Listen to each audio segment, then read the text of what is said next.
Good morning दोस्तों। मैं कंचन कुमार आपका अपने चैनल यूटेन क्लास में स्वागत करता हूं। हिस्ट्री का क्लास चल रहा है। अभी हिस्ट्री का देख रहे हैं हम लोग। अलाउद्दीन खिलजी, खिलजी वंश का। कल अलाउद्दीन खिलजी किसके पहले के वीडियो देखेंगे आप। खिलजी वंश में चर्चा किए थे जलालुद्दीन खिलजी का और अलाउद्दीन खिलजी का। इसमें कुछ बच गए पार्ट, उस पार्ट को देखा जाए कि अलाउद्दीन खिलजी का हम सैन्य व्यवस्था देख चुके हैं। इसका भू राजस्व व्यवस्था को देखा जाए। भू राजस्व व्यवस्था, आप तीन बातें इस बात में याद रखेंगे। भू राजस्व जो है अलाउद्दीन खिलजी में क्या किया कि टैक्स कर जो है बढ़ा करके 50% आप कह सकते हैं या हाफ, ये बात रखें याद, या 50% कर दिया। कौन? अलाउद्दीन खिलजी। अलाउद्दीन खिलजी ने सारे जितने भी आपको ज़मीन दिया गया था, सेकेंड बात है कि जितने भी मिल्क, इनाम,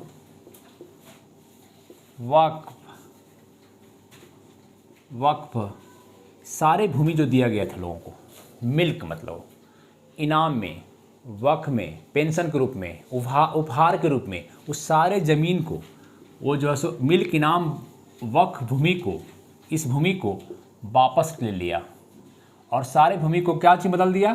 खालसा भूमि में। याद रखेंगे, खालसा भूमि में। खालसा भूमि का मतलब होता है सरकारी भूमि। कौन भूमि होता है? सरकारी भूमि। ठीक। अलाउद्दीन खिलजी ने सारे मिल्क, इनाम, वक्फ को बदल दिया। पूछे क्वेश्चन आपसे, किसने बदल दिया? तो खालसा भूमि बदल दिया। अलाउद्दीन खिलजी जितने भी हिंदू लोग थे, हिंदू का टैक्स अधिकारी, हिंदू वर्ग के जो अधिकारी थे, जैसे आप कह सकते हैं खुत मुकद्दम चौधरी, खुत मुकद्दम चौधरी, खुत मुकद्दम चौधरी, इन लोग को हटा दिया। इन लोग को हटा करके मुस्लिम अधिकारी को लाया गया, पटवारी वगैरह लाया गया, मैंने इसको हटा दिया गया। ये क्वेश्चन आपसे कर सकता है। ठीक है। फिर बात देखेंगे कि भू राजस्व व्यवस्था में उसने भूमि को नापने की प्रथा शुरू की। इसके पहले भूमि का मापन नहीं किया जाता था। ये आपको मसाहत प्रणाली लाया। मसाहत प्रणाली, अलाउद्दीन खिलजी ने मसाहत, आप नोट्स बनाएंगे, मसाहत प्रणाली की शुरुआत की। मसाहत प्रणाली था जो भूमि मापन की प्रणाली थी, और इसकी ये जो एक इकाई थी, यूनिट, जैसे आज कहते हैं ना कड़ी, उसी प्रकार से जिसकी इकाई थी एक, वो बिस्वा थी। बिस्वा, एक कड़ी, इकाई, नापने की पाई, भूमि को नापने की एक इकाई को बिस्वा कहा जाता था। और इस प्रणाली को क्या कहा जाता था? मसाहत प्रणाली। मसाहत प्रणाली। भू राजस्व में और क्या क्या ये काम किया कि इसने टैक्स व्यवस्था में दो नए कर जोड़ दिए। दो नया कर लगाया। एक कहते हैं गढ़ी कर, गढ़ी कर, और चरी कर। चरी कर दोनों नाम से स्पष्ट है, आप देख रहे हैं। चरी मतलब क्या होता है? चरवाह कर है, जो पशुओं पर लगाया जाता था, पशु को चराने पर लगाया जाता था, उसको चरी कर कहते थे। गढ़ी मतलब गढ़ना, मकान गढ़ना, मकान कर था। ये मकान का टैक्स था, मकान का टैक्स था, गढ़ी कर। ठीक। तो ये सब सारी बात अलाउद्दीन खिलजी में टैक्स कितना परसेंट? 50%। वो मिल्क, इनाम, वक्फ को किस में बदल दिया? खालसा भूमि बदल दिया। हिंदू अधिकारी खुद मुकद्दम चौधरी को हटा दिया, उसकी जगह पर मुस्लिम अधिकारी लाया। उसने मसाहत प्रणाली शुरू की, उसकी एक इकाई विश्व प्रणाली शुरू की। उसने दो नया कर लगाया, गढ़ी कर एवं चरी कर लगाया। उसने 4 प्रकार का टैक्स तो नहीं थे, लेकिन मुख्य जो कर थे, मुख्य कर 4 प्रकार के। कौन कौन? जजिया, जकात, खिराज एवं खुम्स। जजिया, जकात, खिराज एवं खुम्स, 4 कर हमेशा याद रखें आप। कभी भी किसी भी दिल्ली सल्तनत में आपको पूछ सकता है, क्वेश्चन कर सकता है। जजिया कर क्या था? अब जानते हैं, एक गैर मुस्लिम पर लगता था, माने हिंदुओं लोग पर, गैर मुस्लिमों पर लगता था। मतलब हम लोग पर, जो हिंदू थे उन पर लगता था, गैर मुस्लिमों पर लगता था, जो हिंदू वर्ग पर। इस जजिया कर में बाहर था, ब से याद रखेंगे, ब्राह्मण लोग को नहीं लिया था, ब्राह्मण बाहर थे। ठीक है। विधवा बाहर थी, विकलांग बाहर था, जितना ब से शब्द आ रहा है आपको ब से ब्राह्मण, ब से विधवा, ब से विकलांग, फिर आपको महिला भी शामिल नहीं थी, महिला वर्ग भी बाहर थी। इस सारे वर्ग जो थे गरीब वर्ग में आपको गरीब वर्ग भी बाहर था, जो भिखमंगा था वो बाहर था। तो उन लोगों ने क्या कि ब्राह्मण पर जजिया कर लगाने वाला, ब्राह्मण को ऐड कर दिया, ब्राह्मण को जोड़ दिया। क्वेश्चन करेगा कि ब्राह्मण पर जजिया कर लगाने वाला, ये इन लोग जजिया कर से बाहर व्यक्ति थे, लेकिन ब्राह्मणों पर जजिया कर लगाने वाला पहला जो शासक था वो कौन था? अगला शासक आएगा फिरोज शाह तुगलक। अलाउद्दीन खिलजी नहीं, जजिया पर ब्राह्मणों पर जजिया कर लगाने वाला कौन शासक है? फिरोज शाह तुगलक। जजिया कर समझ गए, गैर मुस्लिम पर लगने वाला टैक्स। ज़कात टैक्स क्या था? ज़कात ये मुस्लिमों पर लगता था, आप नोट्स में लिखेंगे, मुस्लिमों पर लगता था, मुस्लिमों की संपत्ति पर लगता था ये टैक्स। ज़कात उसकी संपत्ति पर टैक्स मुस्लिमों पर। खिराज क्या है? खिराज जो है सो आपको भूमि कर था, खिराज कृषि कर था, है ना, भूमि कर, कृषि कर, भूमि कर, कृषि कर। और खुम्स क्या है? खुम्स था लूट कर। आप नोट्स अच्छा से बनाएंगे, हम आपको लिख रहे लूट कर, लूटना। मान लिया आप युद्ध करने गए, ऐसे निकलो, कोई संपत्ति को लूटा, तो उसमें कुछ राजा का हिस्सा और कुछ लूटने वाला का हिस्सा। तो इसमें क्या किया था? पहले खुम्स में क्या था कि मान ले कि आप 100 लाए, 100 रुपया लूट करके, तो 100 रुपया में राजा का हिस्सा होता था 20 रुपया और लूटने वाला का 80 रुपया। मैंने कह सकते हैं इसको 1/5 किसका? राजा का। और कितना बच गया ये? 4/5। 4/5 हो जाएगा, होगा जी, देखिए तो 120, ठीक है। 4/5 किसका हो गया? ये 80% कहिए या 4/5, 20% कहिए या 1/5। ये होता था पहले राजा का, ये लूटने वाला का। लेकिन अलाउद्दीन खिलजी क्या किया? बदल दिया। अलाउद्दीन खिलजी कहा कि नहीं, हम लेंगे 80%, ये बात आप रखेंगे। 4/5 हमको दो, लूटने वाला लेगा 20%। लेकिन अगला शासक आगे जो तुगलक वंश में आएगा वो शासक फिर कर दिया, नहीं, लूटने वाला का ज़्यादा हक होना चाहिए, 80% लूटने वाला लेगा, 20% राजा को दिया जाएगा। लेकिन अलाउद्दीन खिलजी के समय में याद रखेगा कि 80% अलाउद्दीन खिलजी लेता था खुम्स कर में और 20% लूटने वाले को देता था। तो ये भू राजस्व व्यवस्था के मेन पॉइंट है, आप लोग इसका ध्यान रखेंगे। चलिए आगे, सारा नोट्स कीजिए आप, मिटा रहे हैं इसको। अब अलाउद्दीन खिलजी का कुछ देखते हैं, उनकी विजय नीति, जो विजय किया उसको नीति को देखते हैं।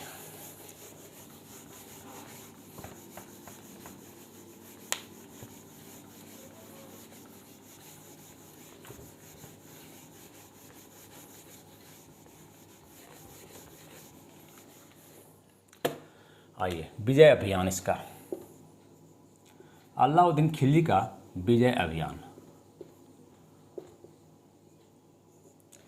जैसा कि आप जानते हैं कि अलाउद्दीन खिलजी अपने चचा को जलालुद्दीन खिलजी की हत्या कर दी कड़ा एवं मणिकपुर में। पहला वीडियो बता चुके हैं, देखेंगे।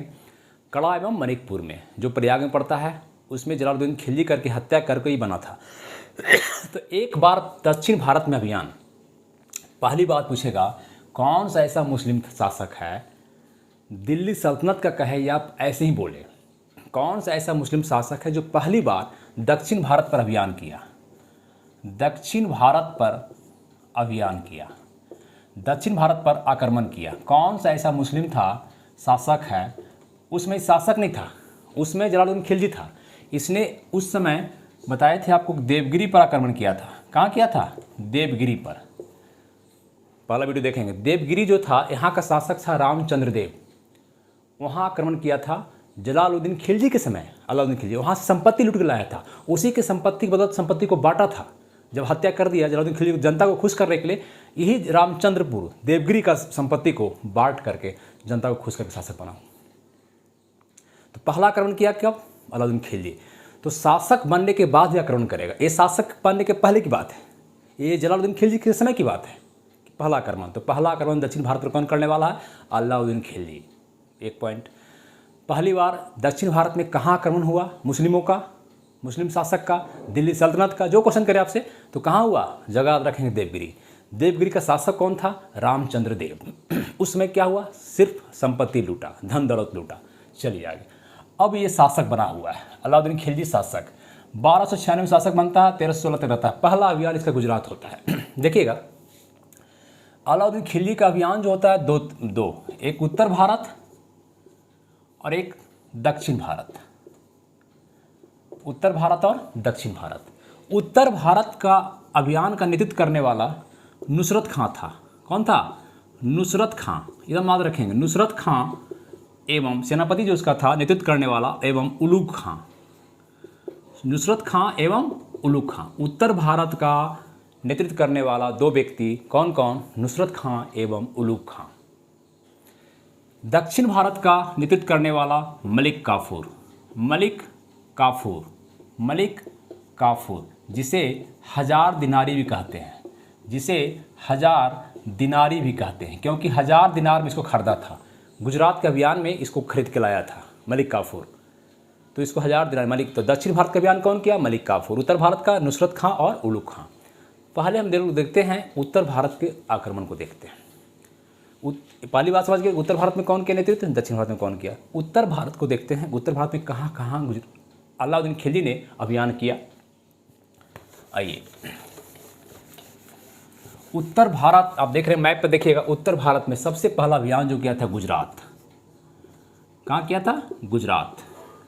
गुजरात पे कब किया? तो कहीं आपको मिलेगा 1297, कहीं मिलेगा 1298, जो देखिएगा ऑप्शन। लेकिन 97 आक्रमण गुजरात पर पहला बार अलाउद्दीन खिलजी का आक्रमण कहाँ हुआ? गुजरात पर 1297 में।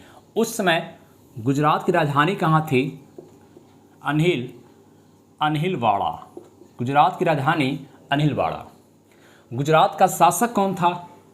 गुजरात का शासक कौन था उस समय? तो राय कर्ण था।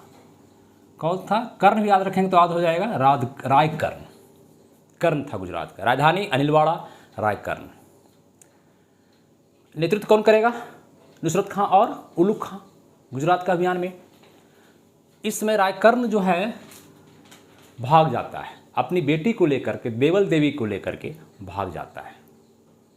बात समझे? अपनी बेटी के साथ चला जाता है, भाग करके कहाँ चला जाता है? देवगिरी चला जाता है, यहाँ चला जाता है, रामचंद्रपुर के पास। ये रन देता है। देखिए, इस पर अटैक भी होगा, एक कानून बनता भी।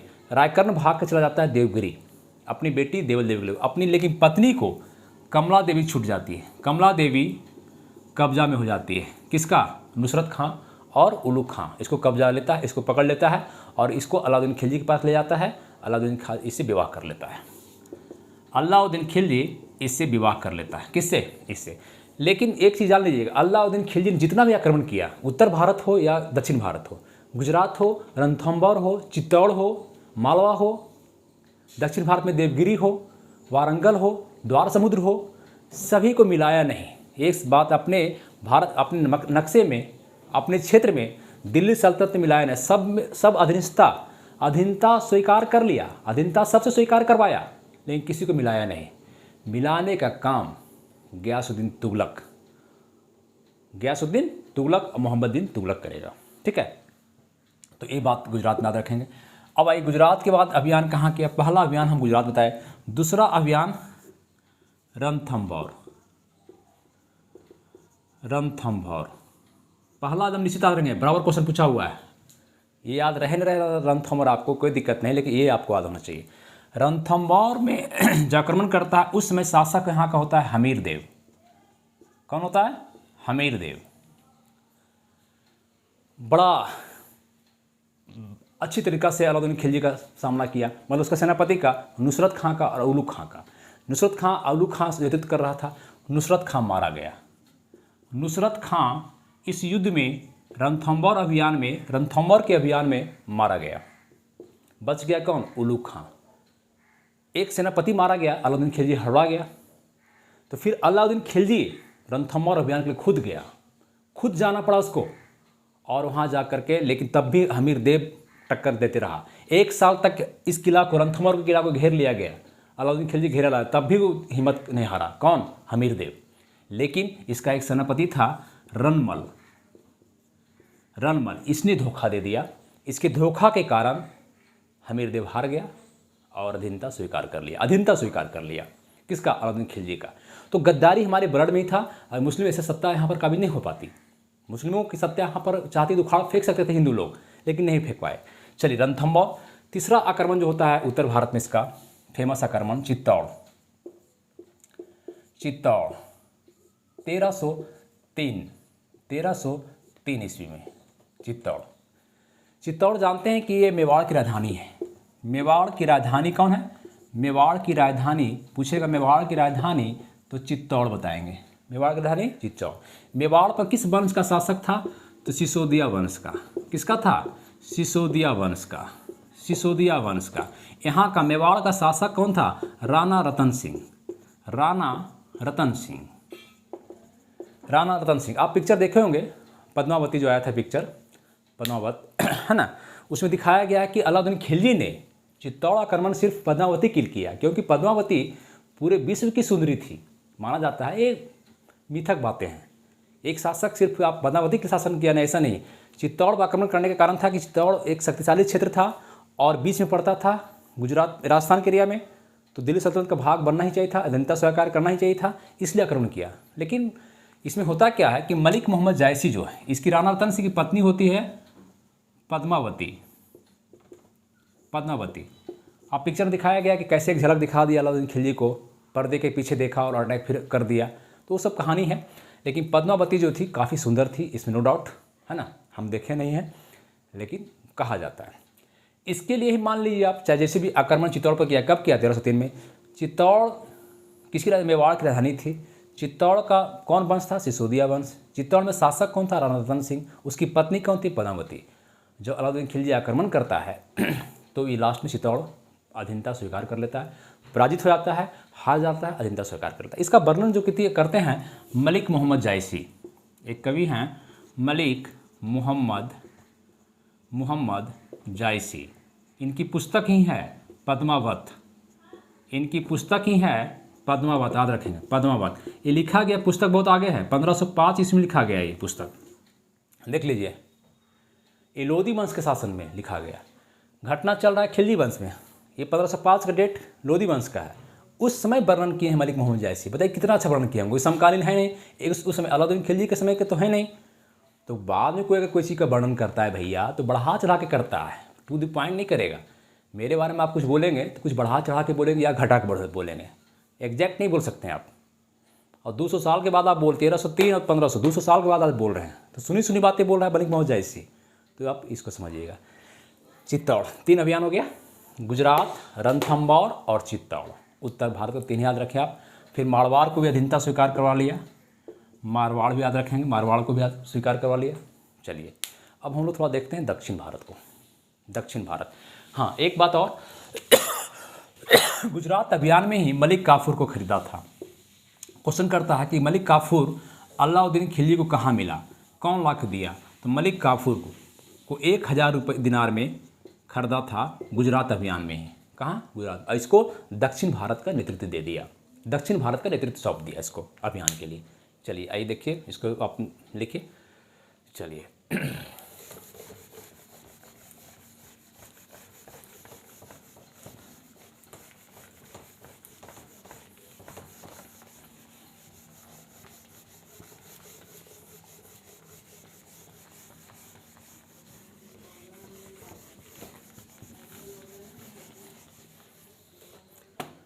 अब देखें दक्षिण भारत, दक्षिण का अभियान, दक्षिण भारत का अभियान।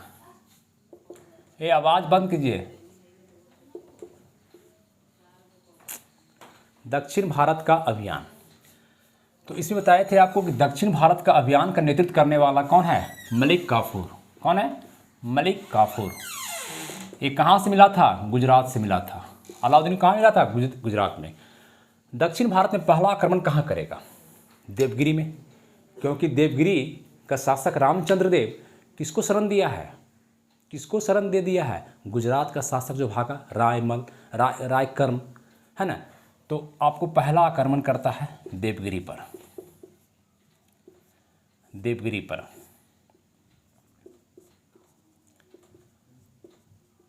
कब करेगा? 1306 और 7 में। डेट इसका नहीं पूछता है, गुजरात आप फिर याद रखेंगे, गुजरात से काफ़ी काम चल जाएगा आपका। देवगिरी पर आक्रमण। देवगिरी कहाँ है? दक्षिण भारत में। आप जैसे देखेंगे सतपुड़ा का विंध्याचल पार करेंगे दक्षिण भारत। विंध्याचल जो भारत का मैप देखेंगे, विंध्याचल बाउंड्री है, उत्तर भारत और दक्षिण भारत को बांटे का काम करता है विंध्याचल।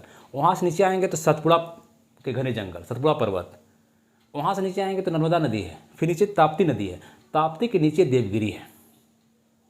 ठीक है, तो देवगिरी बहुत सुरक्षित जगह था जिसको आगे चल के मोहम्मद बिन तुगलक राजधानी बनाने का प्रयास किया। तो देवगिरी का शासक जो है, यहाँ का शासक कौन है?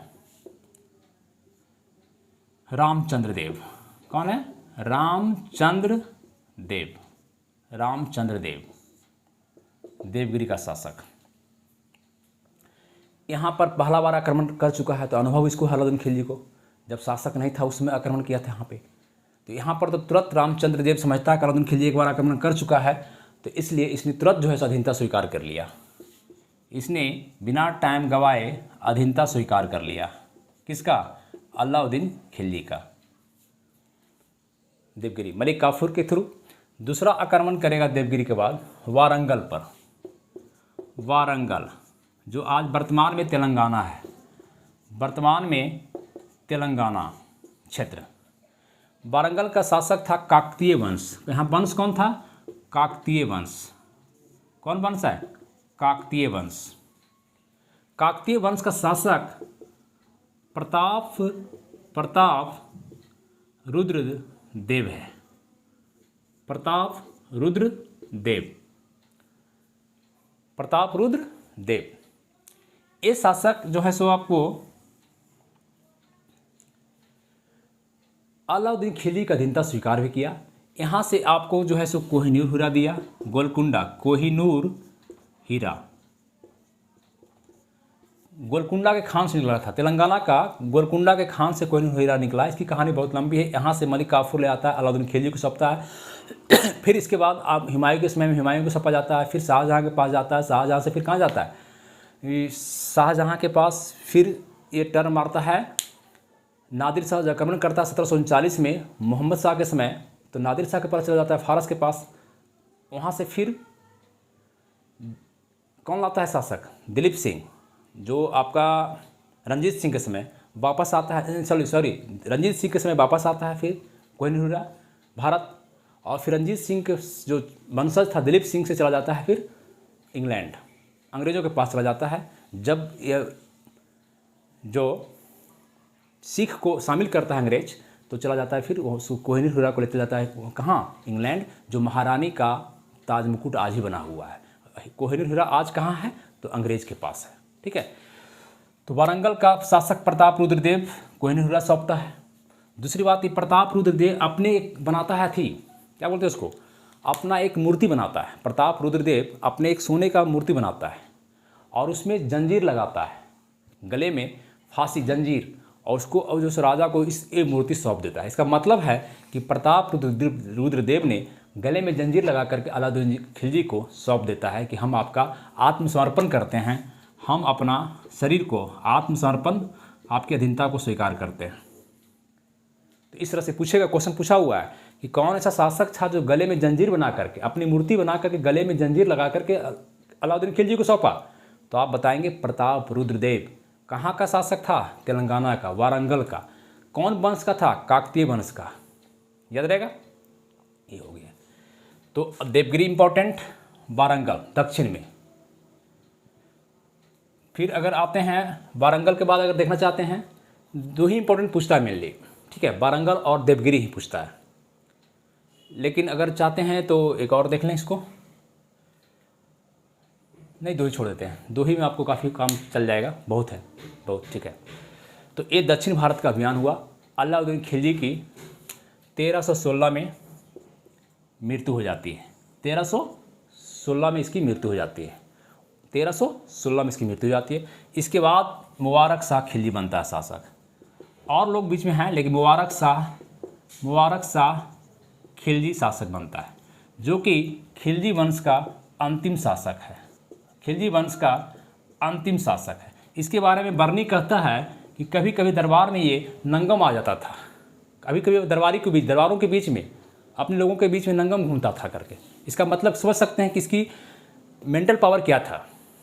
तो एक शासक अच्छा साबित नहीं हुआ। दिल्ली सल्तनत का खिलजी वंश का अंतिम शासक है। उसके बाद इसकी हत्या करके खुसरो खां बनता है, जो बाहरी व्यक्ति है। खुसरो खां हिंदू है, ये बाहरी बनता है, और खुसरो खां की हत्या करके फिर तुरंत जो है सो गयासुद्दीन तुगलक वंश की स्थापना कर देता है। तो अंतिम शासक इसी को माना जाता है मुबारक शाह खिलजी को ही, खुसरो खां को नहीं माना जाता है। क्यों? कि खुसरो खां इस वंश का नहीं था, और हत्या किया अप्रैल में हत्या किया किसका? इसका, और सितंबर में इसका हत्या कर दिया गया। 1320 के अप्रैल महीना में मुबारक शाह खिलजी की हत्या करके खुसरो खां बनता है, और सितंबर में खुसरो खां की हत्या करके गयासुद्दीन तुगलक शासक बन जाता है। इसलिए अंतिम शासक अगर पूछे खिलजी वंश का, तो आप लोग खुसरो खां नहीं मारेंगे, मुबारक शाह खिलजी मारेंगे। मुबारक शाह खिलजी, ये खिलजी वंश का इतिहास था। मेरी समझ से लगता है कि आपको अच्छी तरह समझ भी आया होगा, और एग्जाम के व्यू से बहुत अच्छा वीडियो है, आप लोग देखें। और दोस्तों चैनल को लाइक सब्सक्राइब भी करें, अच्छा है चैनल को सब्सक्राइब करें, बढ़ाएं, जल्दी से बढ़ाएं, तेज़ बढ़ाएं, ताकि मेरा मनोबल बना रहे, और मैं आप लोग के बीच में हम पूरा हंसते हुए हमेशा जो इस तरह से वीडियो बनाते रहें, आते रहें। ठीक है, कुछ कमेंट भी करें, पसंद आए तो, ना पसंद आए तो, कहीं सुधार की आवश्यकता है तो, है ना, क्योंकि आपके सहयोग ऑनलाइन माध्यम से ही होगा, और मैं कमेंट देख के ही अपने आप में सुधार करूँगा। थैंक यू दोस्तों, थैंक यू।